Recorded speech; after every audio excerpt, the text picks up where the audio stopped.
नमस्कार, मैं केशव राठौर आपका स्वागत करता हूँ बालाजी निजी IIT टनकपुर सैदपुर पीलीभीत में। और आज हम पढ़ने वाले हैं व्यवसाय इलेक्ट्रीशियन द्वितीय वर्ष का विषय कार्यशाला गणना एवं विज्ञान, जिसे हम वर्कशॉप कैलकुलेटर साइंस भी कहते हैं। इसका एक टॉपिक है वैज्ञानिक कैलकुलेटर, जिसे हम साइंटिफिक कैलकुलेटर भी कहते हैं। आज हम इसी के विषय में पढ़ेंगे। वैज्ञानिक कैलकुलेटर क्या होता है, इसके बारे में थोड़ा सा हम जान लेते हैं, जो बेसिक इसका इंट्रो है। वैज्ञानिक कैलकुलेटर एक ऐसा कैलकुलेटर है जो साधारण गणनाओं के साथ साथ जटिल संख्याओं के बीच गणती है गणनाओं को भी सरलता पूर्वक करने में सक्षम होता है। यह इलेक्ट्रॉनिक कैलकुलेटर का ही एक प्रकार है, जिसका उपयोग विज्ञान, अभियांत्रिकी मतलब इंजीनियरिंग तथा गणित के क्षेत्र में अनिवार्य रूप से किया जाता है। इस अध्याय में हम वैज्ञानिक कैलकुलेटर के उपयोग से फेज कोण, परिमाण आदि पदों को हल करने का अभ्यास करेंगे। अब कहने को तो ये एक डेफिनेशन है, बहुत बड़ी परिभाषा है, बहुत जटिल परिभाषा है, लेकिन कुछ ऐसा होता है हमारा कैलकुलेटर। एक साधारण कैलकुलेटर तो हमारा कुछ इस प्रकार का होता है, जैसे कि आप फिगर में देख सकते हैं। ये एक प्रकार का सिंपल कैलकुलेटर है आपका, जिसे नॉर्मली सभी दुकानदार या सभी नॉर्मल व्यक्ति यूज करते हैं। इससे आप गुणा, भाग, जोड़, घटाव की आदि गणना कर सकते हैं। मगर इंजीनियरिंग के क्षेत्र में जो कैलकुलेटर यूज होता है वो कुछ इस प्रकार का होता है, जिसे हम साइंटिफिक कैलकुलेटर भी कहते हैं। साइंटिफिक कैलकुलेटर के माध्यम से आप कई बीजगणितीय गणनाओं को, बीजगणितीय और त्रिकोणमिति की गणनाओं को भी आसानी से कर सकते हैं। इस कैलकुलेटर के माध्यम से आप कई त्रिकोणमितीय गणनाएं व लघुगणक आदि गणनाओं को आसानी से कर सकते हैं। फेज कोड क्या होता है? किसी सम्मिश्र संख्या के कोणीय अवयव को प्रदर्शित करने वाला कोड फेज कोड कहलाता है। इसे सामान्यतः थीटा या पाई से प्रदर्शित करते हैं। मान लीजिए हमारी जो कोई संख्या है, संख्या A और संख्या B, इनके बीच एक एंगल बना है जिसे हम थीटा से व्यक्त करते हैं। इनका जो परिमाण है वो r के बराबर होगा, और ये जो समिश्र संख्या है ये कुछ इस प्रकार बनेगी a प्लस आई बी।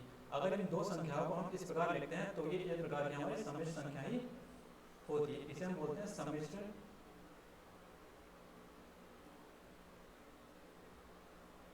संख्या।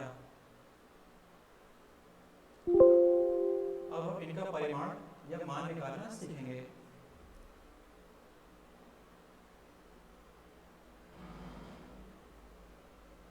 इसमें हम पाइथागोरस प्रमेय का उपयोग करेंगे। तो पाइथागोरस प्रमेय क्या होता है? पाइथागोरस प्रमेय में जो हमारा r है ये हमारा कर्ण के तौर पर काम करेगा, और जो हमारा a है ये आपका आधार हो गया, और b आपका यहाँ पर लंब हो गया। पाइथागोरस प्रमेय के अनुसार r स्क्वायर बराबर a square plus b square. अब जो r है हमारा ये कर्ण है, a हमारा आधार है, और b हमारा लंब हो गया है। अभी r स्क्वायर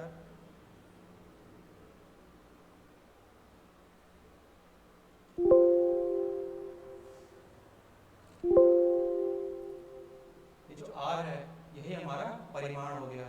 ये परिमाण कहते हैं मान को, किसी का मान।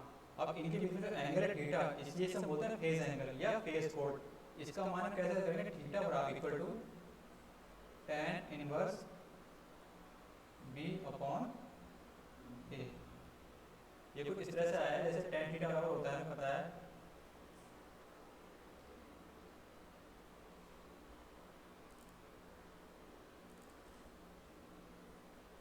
tan थीटा बराबर लंब बटे आधार। इसमें जो हमारा लंब है वो हमारा b है और आधार हमारा a है। अभी थीटा की वैल्यू निकालने के लिए हम इस तरह से हो जाएगा tan inverse b upon a। यही हमारा फेज एंगल हो गया, फेज कोण। अभी हमें कोई भी अगर मान दिया हुआ b और a के मान, तो हम यहाँ पर रखेंगे और इसमें थीटा का मान ज्ञात कर सकते हैं। ये एक एग्जाम्पल है, उदाहरण है। इस विधि में हम फेज कोण एवं परिमाण को त्रिकोणमिति विधि द्वारा ज्ञात किया जाता है, वो सीखेंगे।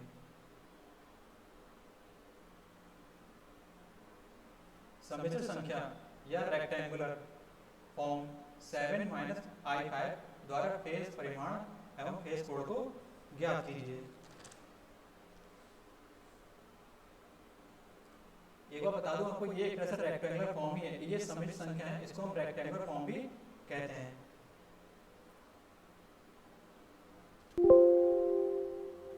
सेवन माइनस I5 ये प्रकार की हमारी समित संख्या है और इसकी तुलना a प्लस IB से करने पर,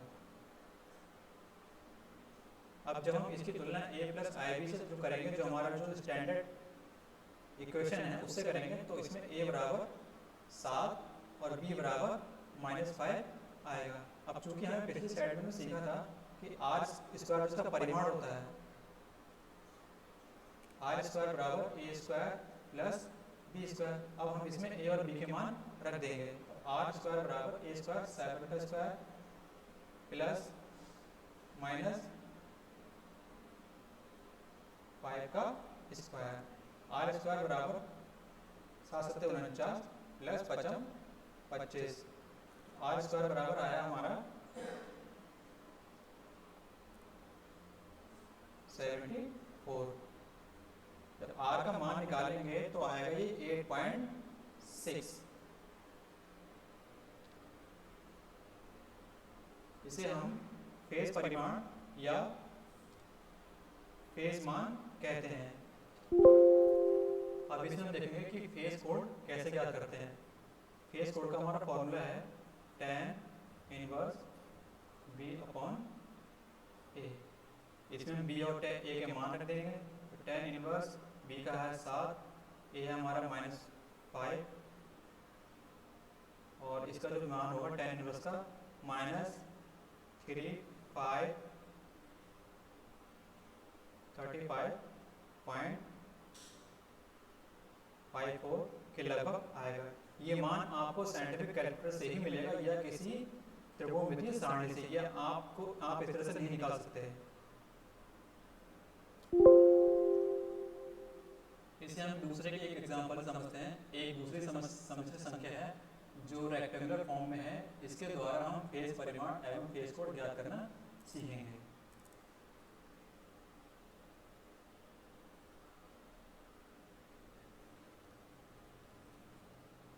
सिक्स प्लस I6 की तुलना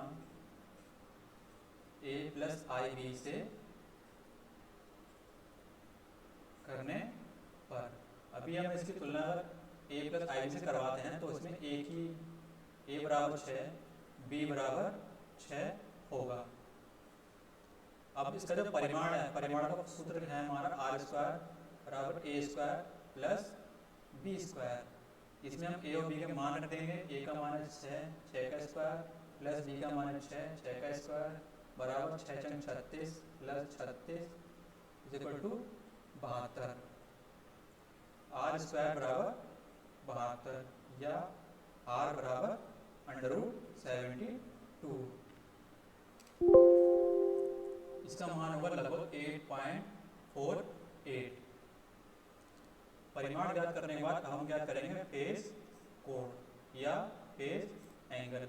इसका हमारा जो सूत्र है वो tan inverse b upon a। इसमें हम b और a के मान रखेंगे, तो b का मान है 6 और a का मान है हमारा 6। थीटा बराबर tan इनवर्स 1, 6 से 6 कैंसल, यहाँ पे आ गया 1। अब tan इनवर्स और ये एक जो होता है आपका tan 45 का मान होता है, तो tan इनवर्स पर tan ये हट जाएगा और थीटा = आएगा 45। तो a और b के बीच में जो एंगल होगा वो आपका 45 डिग्री का एंगल होगा, जिसे हम फेज कोण कहते हैं। तो इन दो उदाहरणों के माध्यम से हमने सीखा कि किसी भी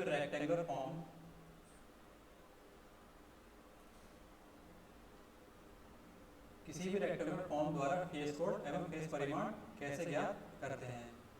अब हम सीखेंगे पोलर फॉर्म का रेक्टेंगुलर फॉर्म में रूपांतरण। a प्लस IB ये हमारी रेक्टेंगुलर फॉर्म होती है, और r√θ ये हमारी पोलर फॉर्म होती है। अब हमें जो दिया है 260 डिग्री, ये हमें पोलर फॉर्म में दिया हुआ है। अब हम इसे रेक्टेंगुलर फॉर्म यानी कि a+ib में कन्वर्ट करना सीखेंगे। यहाँ पर हम एक फिगर ड्रॉ करेंगे जिसमें ये आपको दिया है थीटा बराबर आपको दिया है 60 डिग्री, और ये जो r है ये आपको दिया है 2, ठीक है। और ये आपका b,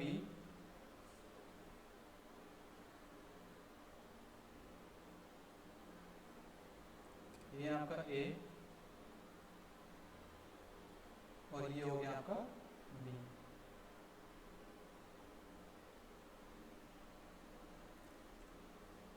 अब हम 2√60 डिग्री की तुलना r∠θ से करने पर, तो जब करेंगे इस तुलना r∠θ तो r बराबर आएगा आपका 2 और थीटा बराबर आएगा आपका 60 डिग्री। अब हम यहाँ से निकालेंगे sin 60 डिग्री।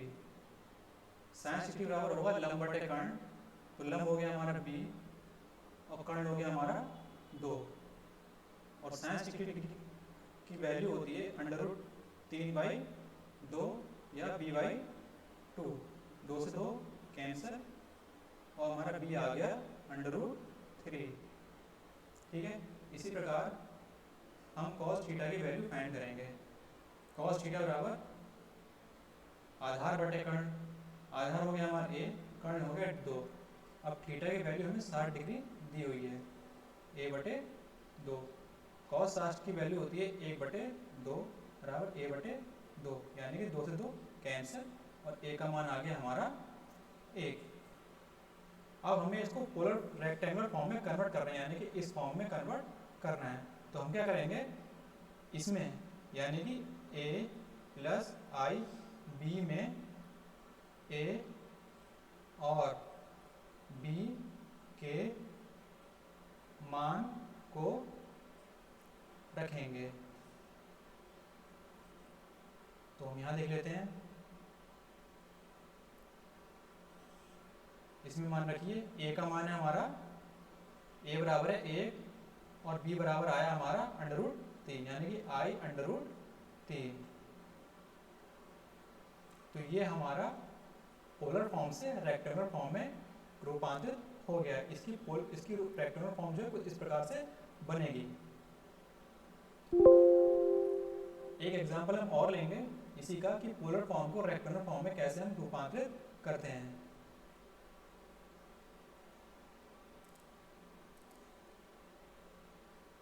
इसका हम एक फिगर बनाएंगे।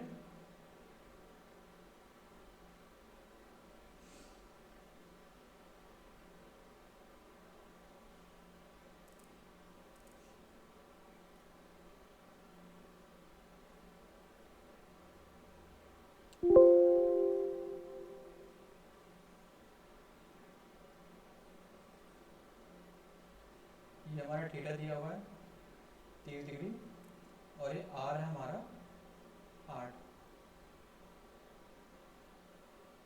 इसको हमने b माना था और इसको हमने a माना था।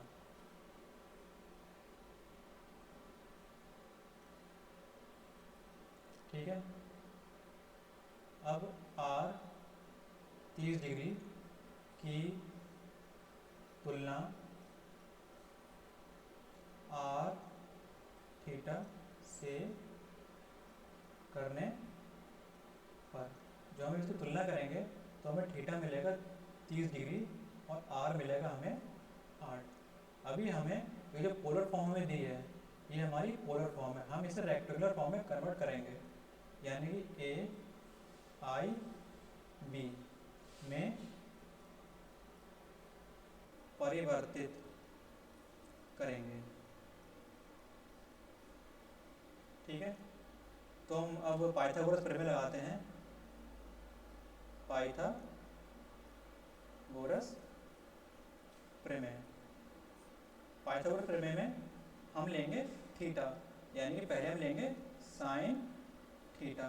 साइन थीटा बराबर होता है हमारा लंब बटे कर्ण। तो लंब हो गया हमारा बी और कर्ण हो गया हमारा आर। अब थीटा की वैल्यू क्या है हमारी? थीटा की वैल्यू है हमारी 30 डिग्री और बी का मान है, बी हमें निकालना है और आर हमें दिया हुआ है 8 और साइन 30 की वैल्यू होती है 1/2 बराबर बी बटे 8। 2 से 2 4 और बी का मान आ गया हमारे पास 4।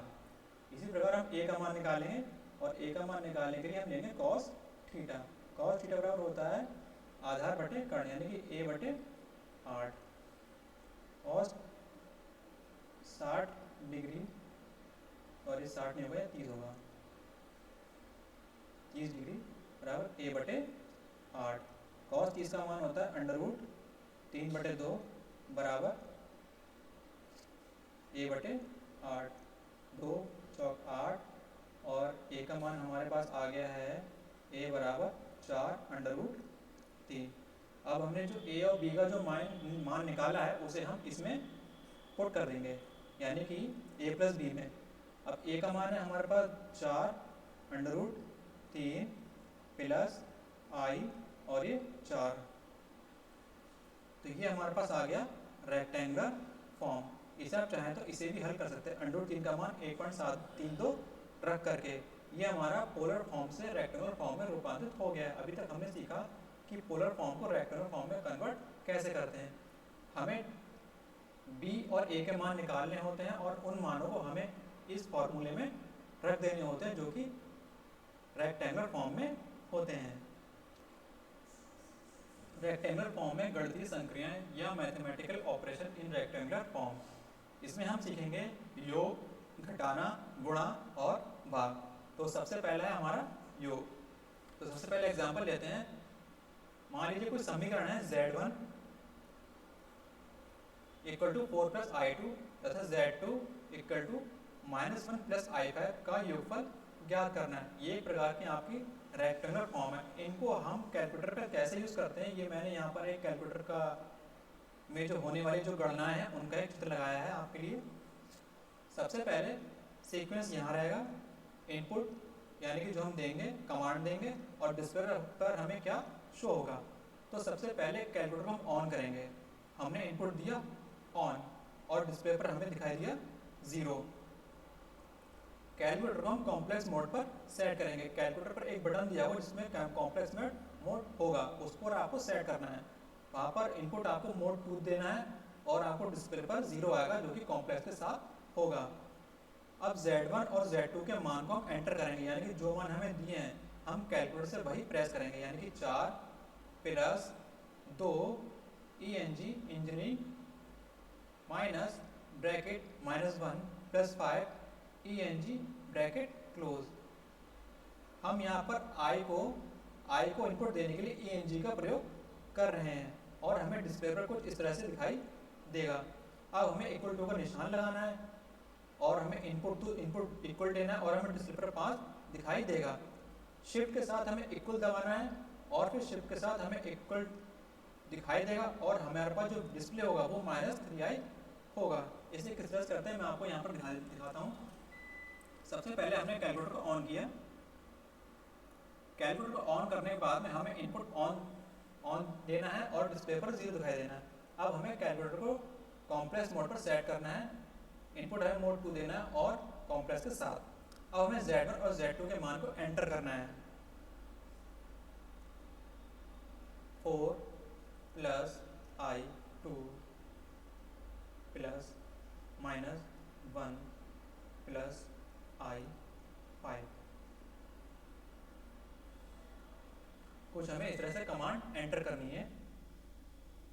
ठीक है, इसका जो मान होगा 4 + I2 -1 + I5। अब ये 4 है, यहाँ -1 है, यहाँ पर होगा 3, ये I2 प्लस I5, यहाँ पर हो जाएगा आपका 7I7, 3 प्लस I7। ये आपका रेक्टेंगुलर फॉर्म ही है एक प्रकार से, और हमारा जो योग है वो कुछ इस तरह से आया है निकल कर। तो ये हमारा योग है। अगला हम देखेंगे घटाना। Rectangular form 4 plus I2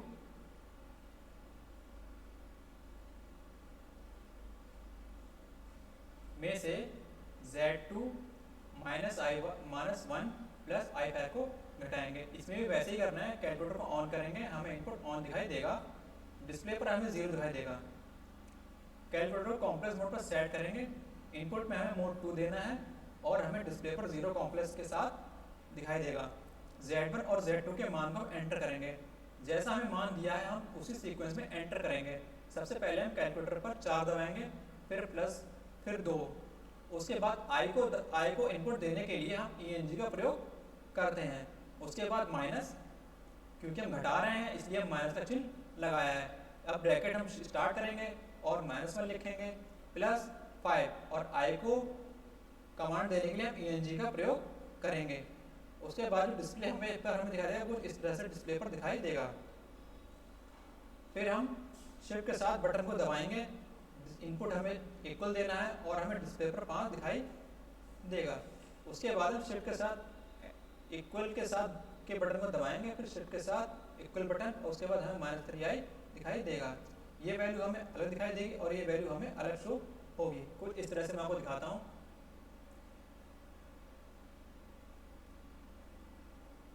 calculator on करने के बाद में हमें अपने एंटर देना है। जो हमारे समीकरण है 4 प्लस I2, अभी चूंकि हमें घटाना है, मोड 2 सेलेक्ट करने के बाद में हमें इसको घटाना है, तो माइनस का चिन्ह लगाएंगे और ब्रैकेट स्टार्ट, -1 प्लस 5i को इस तरह से होगा, और फिर I2 एंटर बटन को दबाने के बाद में ये कुछ इस तरह से हो जाएगा। ठीक है, अब जब हम एंटर बटन दबाएंगे तब 4 और ये क्या हो गया 5। जब हम शिफ्ट के साथ एंटर दबाएंगे, शिफ्ट के साथ जब एंटर बटन को प्रेस करेंगे तब हमारे पास वैल्यू आएगी, सॉरी मैंने गलती कर दी है, मुझे यहाँ पर ब्रैकेट, यहाँ पर माइनस आएगा, प्लस आएगा, यहाँ माइनस आएगा। ठीक है, यहाँ पर माइनस होगा,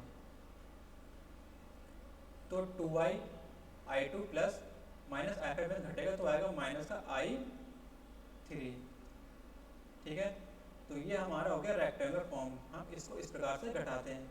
ये वैल्यू हमें अलग दिखाई देगी, जो कि हम एंटर दबाएंगे तब दिखाई देगी, और जब हम शिफ्ट के साथ इक्वल बटन दबाएंगे तब हमें माइनस का 3i दिखाई देगा, और जो वैल्यू होगी इसकी वो -5 माइनस I3 होगी।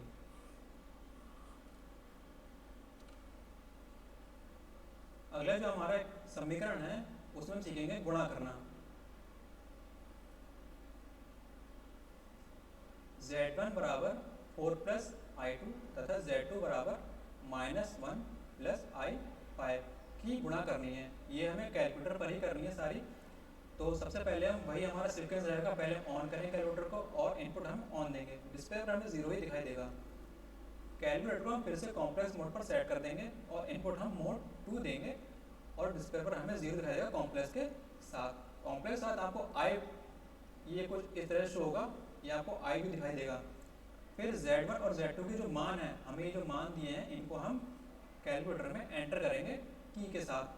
तो पहले हम ब्रैकेट स्टार्ट करेंगे, क्योंकि हम गुणा कर रहे हैं तो ब्रैकेट पहले से स्टार्ट कर देंगे, फिर 4 प्लस 2 और I को इनपुट देने के लिए 2, अब ब्रैकेट बंद, और चूंकि हम गुणा कर रहे हैं तो हम गुणे का चिन्ह लगाएंगे। ब्रैकेट स्टार्ट -1 प्लस 5 और ENG। ठीक है, उसके बाद हम एंटर बटन को दबाएंगे। एंटर बटन को दबाने के बाद जो हमारी वास्तविक मान है वो कुछ इस तरह दिखाई देगा, और जो हम शिफ्ट के साथ एंटर दबाएंगे तो हमें जो काल्पनिक मान है वो हमें कुछ इस तरह से दिखाई देगा। ठीक है, यहाँ मैं आपको बताता हूँ करके, गुणा करके दिखाता हूँ। Z1 बराबर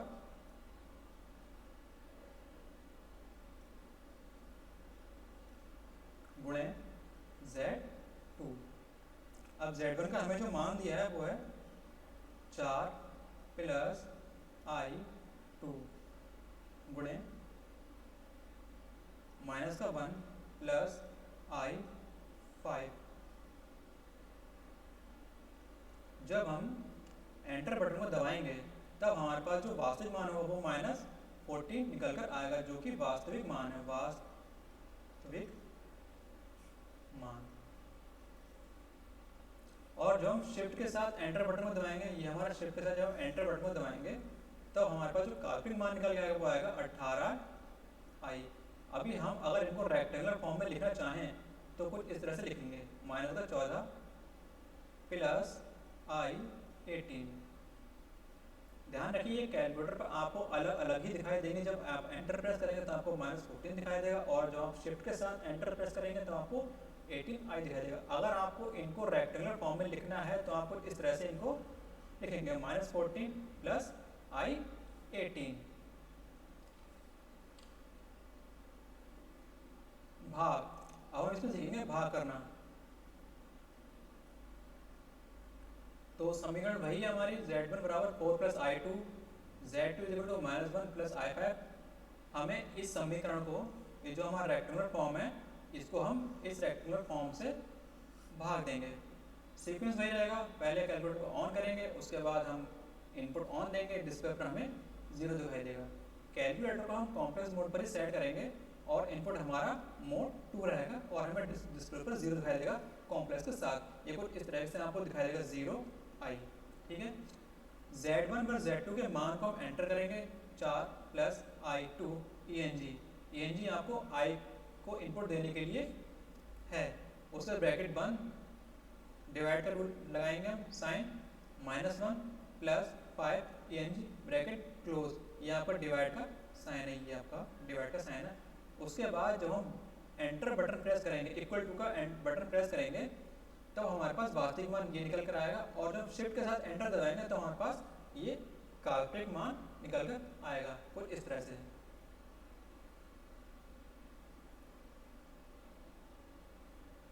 z बराबर z1 बटे z2, इनके मान को हम एंटर करेंगे, 4 प्लस i2 बटे माइनस का 1 प्लस i5।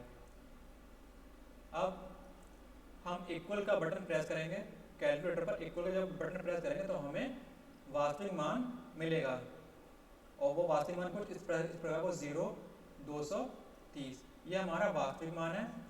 और जो हम शिफ्ट के साथ एंटर बटन दबाएंगे, ये शिफ्ट के साथ जो हम इक्वल का बटन प्रेस करेंगे, इक्वल का बटन एंटर करेंगे, इनपुट हमें ये देना है, तो हमें काल्पनिक मान मिलेगा, जो कुछ इस तरह से होगा, -0.846i।